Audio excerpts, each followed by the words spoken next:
I'm going to be I'm so excited about this video. It's way overdue, so I'm just gonna jump in. But I'm going to share with you guys my favorite pigment for microblading.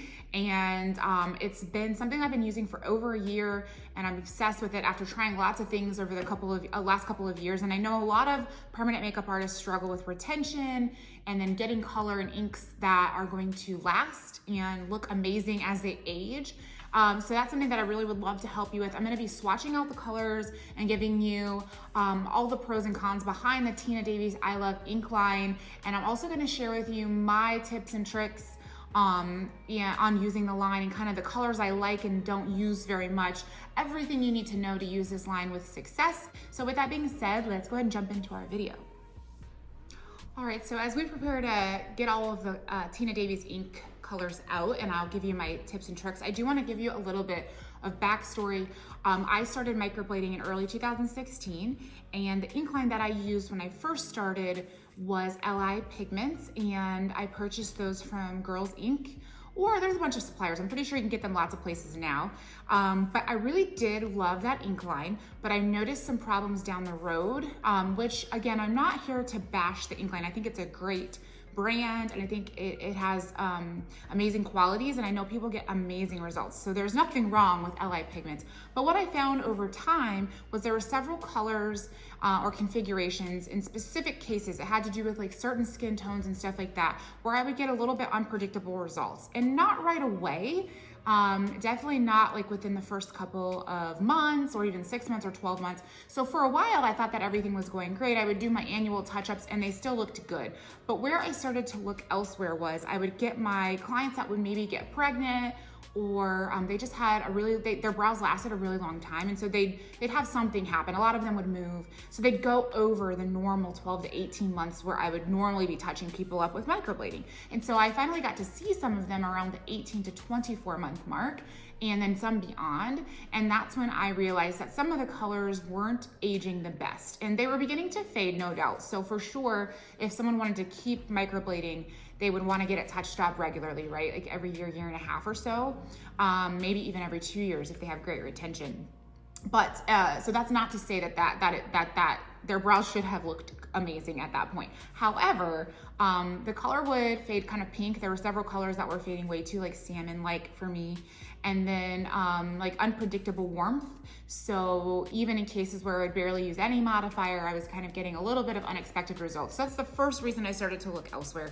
The second reason I started to think about a different ink line was because I noticed that that ink line, along with several others, were very thick.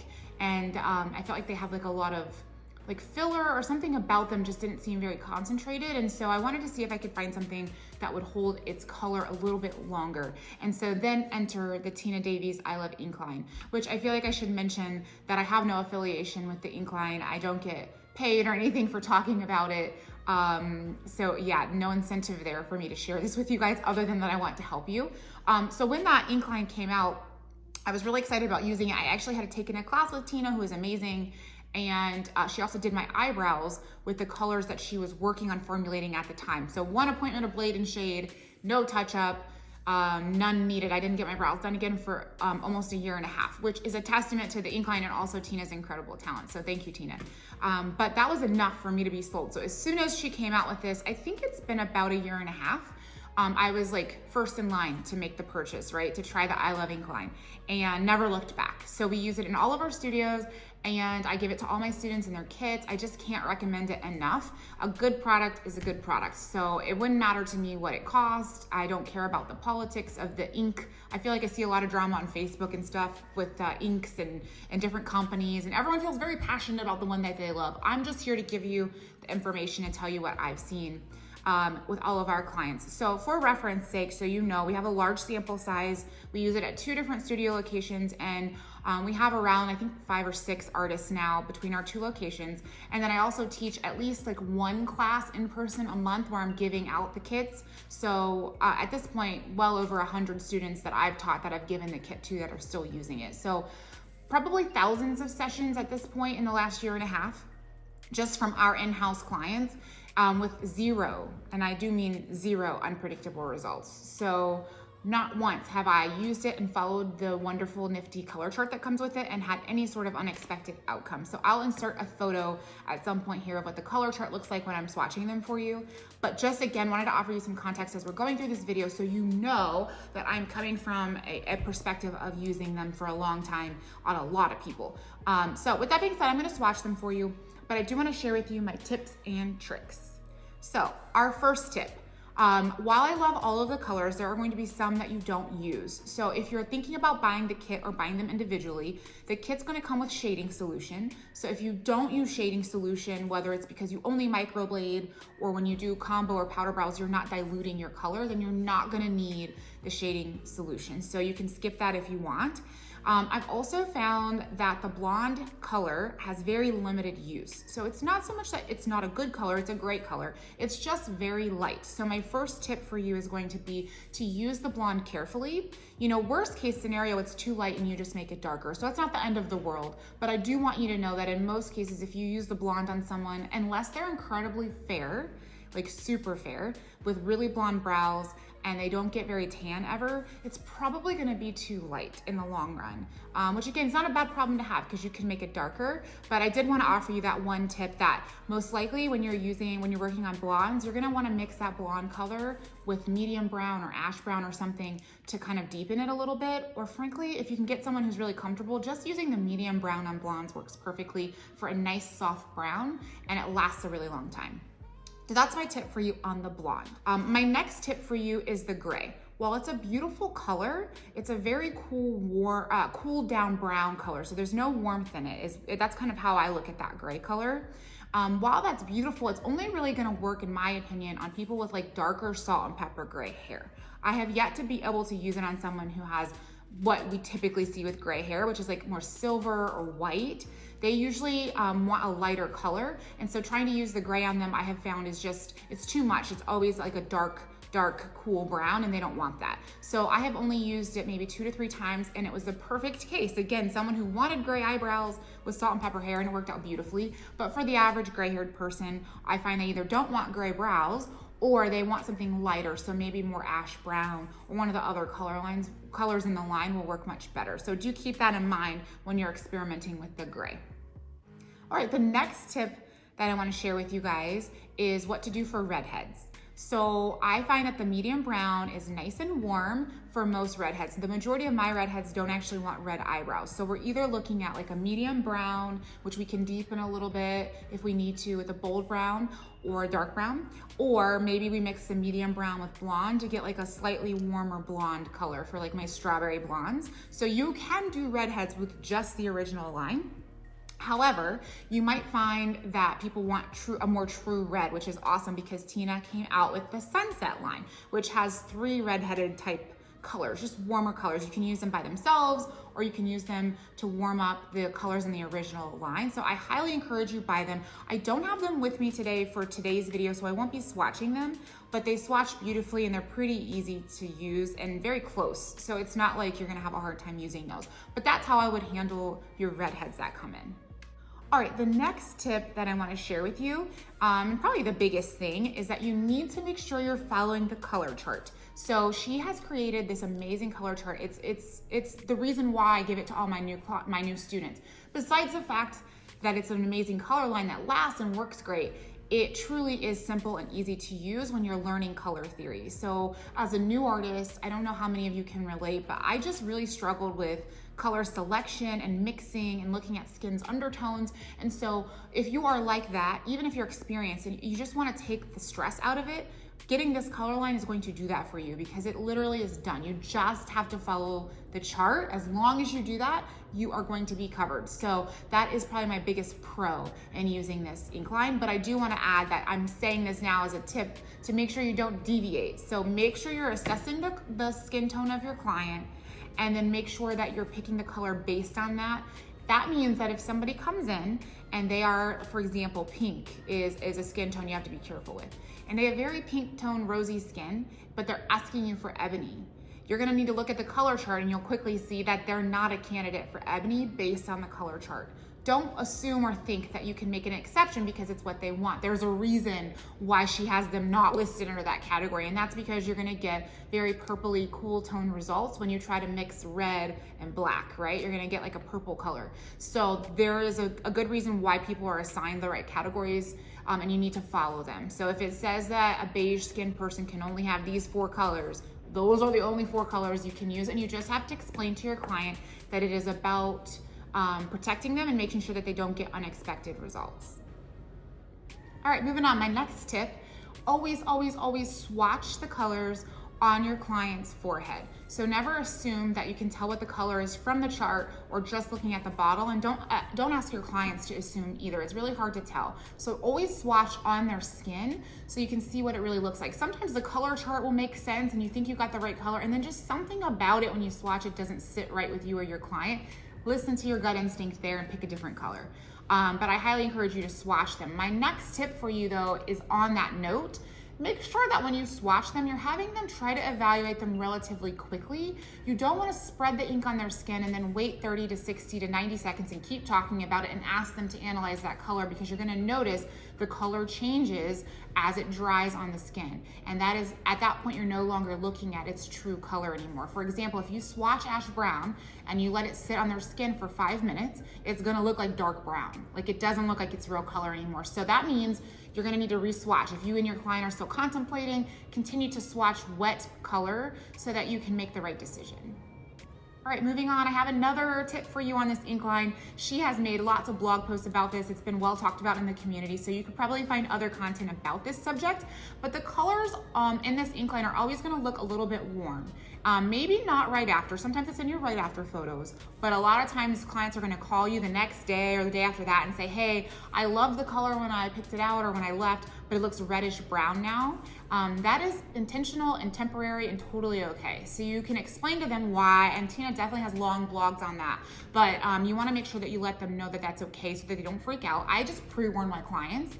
And again, I'm not talking like cherry red or anything, but if you have someone who's sensitive to warmth, especially blondes, they pick it out a lot. So just remind them and tell them in advance that the colors are gonna feel a little bit warm temporarily as they heal, but once the flaking is gone, they heal beautifully, neutral or cool, based on the color chart exactly as described, no surprises. So just a tip and a heads up that might happen to you. Next tip, the colors are going to fade a good amount, in part because it's a tattoo. So skin's going to form on top of it, so it is going to always soften and get lighter. But PermaBlend in general is amazing in terms of performance. It's very concentrated. What you put in largely is going to stay. So you want to make sure that when you're choosing a color, you're confident with it. And I always instruct students or artists I'm coaching, make sure you're conservative. If you're like most people, you're going to do a touch up on these brows, right? So make sure that you're giving yourself room to work. Don't go so far deep in the color chart and go with the darkest color that's an option for them. If you're not entirely sure, you can always make it darker next time. So just make sure that you're giving yourself a little room and be conservative with your shape and all of that, because again, it's such a good ink that it's going to stay. Okay guys, my last tip for you on the Tina Davies I Love ink line, you can mix the colors, which is wonderful. So I love how simple it all is and how she doesn't have 30 colors, because they're brows. They're only gonna brow hair only comes in so many shades, right? But what sometimes happens is you maybe want to mix because you've swatched the medium brown and it's a little too light, but the dark brown's a little too dark. So you can create yet another color by mixing them. So maybe 50-50, and all of a sudden you've created a color that's between the medium and the dark brown, and so on and so forth. You can do that with all of the colors. So I wanted to point that out to you, and I also wanted to mention that you want to make sure if you're mixing the colors that all of the colors you're putting into your client's skin are they meet the criteria. So in other words, if someone has pink toned skin and you find that you're gonna use medium brown on them, but they wanna deepen the color a little bit, so you think, oh, I'll just put a little bit of darker bold brown in so I can deepen the color, you're gonna have a problem because now you've deviated from the color chart. Pink toned skin people are not candidates for bold brown. So if you go that far down the path, you may get an unexpected result, even though only half of the colors were not an option for them. So make sure that if you're gonna mix, that any color you're putting into their skin, they are a candidate for, and don't deviate from that color chart, or else you could put yourself at risk at getting some unexpected cool or warm or kind of funky tone results. Okay, so as promised, let's go ahead and swatch these out on paper. So I'm gonna first show you the blonde, which is really kind of the lightest color. Remember, this is the one that is gonna be really light and probably too light on most people. So the first thing I'm gonna do is just drop a dollop down of each color, and then I will kind of spread it out. So next is gonna be ash brown. This has its uses. It's pretty light despite the way it's gonna swatch, but I use it on blondes usually, or gray haired clients who want a really light color. So it's really pretty. You do wanna make sure you follow the chart and be careful of using it on someone who could potentially have pink skin, because you don't wanna get really cool results. And then here's our gray, which is a color that I don't use very often, but when you find the right person, it's beautiful. It's just that I don't get that many people who can get that color. And then medium brown is probably the most universal that you would use the most. Like if I run out of something, it's always medium brown first. And then probably the next most popular color, oh, I left one out. I'm gonna put dark brown on here as well. The next most popular one is bold brown, I believe. Cool, and then our darkest color is gonna be your ebony. So your brown black, your deepest, darkest color. It's not quite black, it's getting low, but it's close. And then I owe you one more. I have dark brown, so let me write that down. And I put these in such a way that we're going lightest to darkest. Dark brown, cool. Also super really pretty color, one of my favorite colors. Okay, so let's swatch these out with a Q-tip. And then you can really see beyond just like the initial dollop. When you kind of spread them out, you can see some of the undertones as well. So here we're gonna start with blonde. Remember, this is so light, I never use it by itself. Now when you swatch it out, there are gonna be clients who are taupe, they're using taupe at home, and that seems like a really nice color to them. Do keep in mind that of course it's going to fade and get lighter, and if they're at all tan, this is going to start to become closer to their skin tone. So then we have, our ash brown, which is a really pretty cool light brown. You can already see the hardest part about ash brown is that it swatches so dark and kind of difficult to explain to clients and difficult to get as you're a new user of the ink line, but just take my word for it, it's extremely light. So it's not like a dark brown at all, but it is darker than blonde. So it's kind of like a cool light brown. That works great. You know the people when you see them, they have light brown hair, but it's very cool toned and ashy. No warmth whatsoever. That's a beautiful color for them, as long as they're pretty lighter skin tone.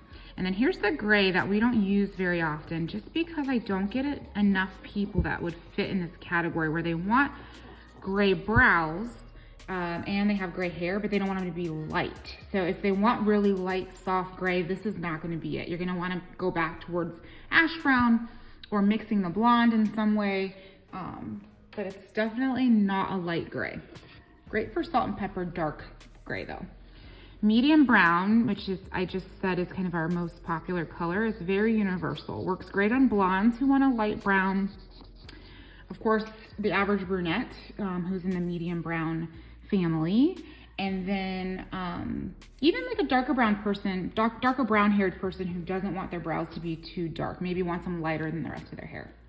Dark brown to me is my favorite of all the darker browns. This is such a pretty, it always feels super pretty and neutral.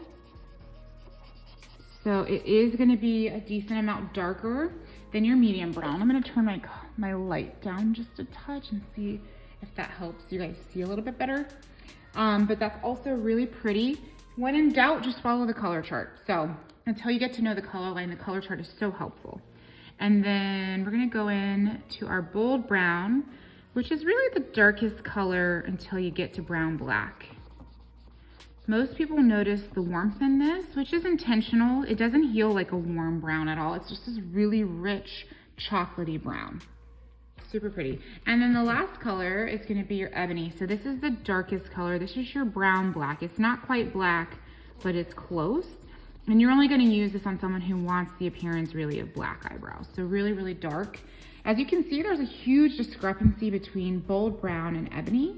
And so when I mix colors, I most commonly mix these two because there's a big difference between the two. And so there's usually someone who likes one or the other, but there are a lot of people who are like, this is too light, bold brown, and ebony is too dark. So we mix them 50-50 or any combination. I'll be honest with you though, anytime you're putting black with anything, whether it's paint on your wall or makeup or permanent makeup, the more you put of the ebony, even just a couple of drops, it's going to get closer to ebony than it is anything else. So if I mix blonde and ash brown, I can kind of come up with a happy medium. But if you put more than a couple drops of ebony in with any color, it's just going to turn it into ebony because black is so powerful, right? It's going to dominate. So just be careful that if you're mixing, you don't mix too much ebony in. Otherwise, you might as well just give them ebony because you're going to be pretty dark. So those are your swatches. Of course, they actually come with a color chart and there are swatches in there, but I do think it's good to start to get to know your color line. You can drop them in cups of water to get a look at them as well. But this is always a good practice whenever you get a new incline and you're trying to get used to it. You can start to kind of test out what it looks like. So there are your swatches.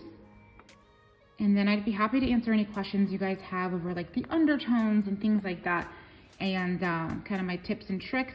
But hopefully, when I'll kind of turn this down from the light so you can see without a glare, you can really see some of the colors a little bit better that way. All right, so hopefully this was helpful to you. You guys let me know if you have any questions and I'd be happy to help.